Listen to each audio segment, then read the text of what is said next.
siddeetan iyo shan qof ayaa hal goob nafta lagu dhaafsiiyey oo caruur iyo habeen ay ugu badan yihiin. soo dhawaada saaxiibayaal, dhacdadan xanuunka badan iyo xasuuqan ayaan halkan doonaya inaan kula wadaago. haddii uu muuqaalkeedii soo garanaysa share gareeyo saaxiibadana la sii wadaaga qaybta hoose ee faaladan aragtidiina noogu reebo. mar kale soo dhawaada, waxaan ahay Cumar Guux.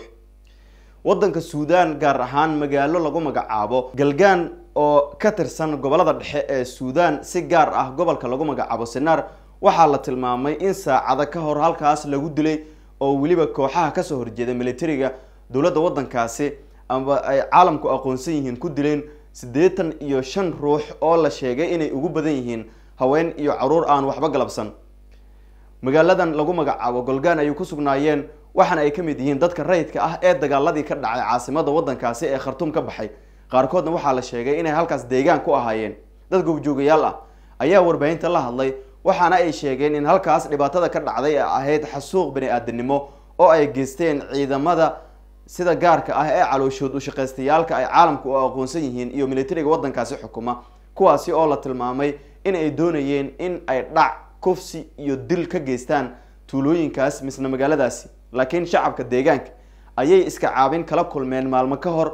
waxaa mar kale ay soo laba rucleeyeen iyaga oo hubkoodii uga cuslaa ku qaaday deegaankaas, sidoo kalena rasaas la dhacay. dadka deegaanka waxa ay sheegeen marka laga soo tago geerida 85 ruux in ay jiraan dad kale oo kor u dhaafaya ilaa iyo 100 ruux oo iyadana waxyeelo dhinaca dhaawaca ay soo gaartay, kuwaasi oo loo qaaday xarumaha caafimaad ee ku yaala magaaladaas iyo magaalooyin kale oo ka baxsan. magaaladan iyo sidoo kale guud ahaanba gobolkan ayaa xaaladiisu ahayd maalmihii lasoo dhaafay mid aad u qasan.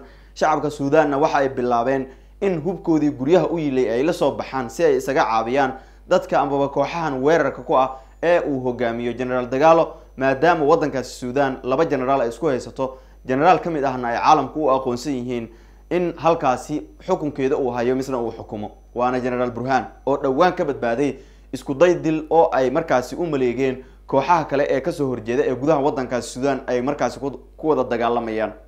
Suudaan xaaladeedu waa ay sii qasan tahay oo maalinba maalinta ka dambeysana waxaa geeriyoonaya boqolaal qof oo halkaasi ku sugnaa, qaarkoodna deegaan ku ah, qaarkoodna ka baxay magaalo kale oo ka tirsan gudaha wadankaasi Suudaan.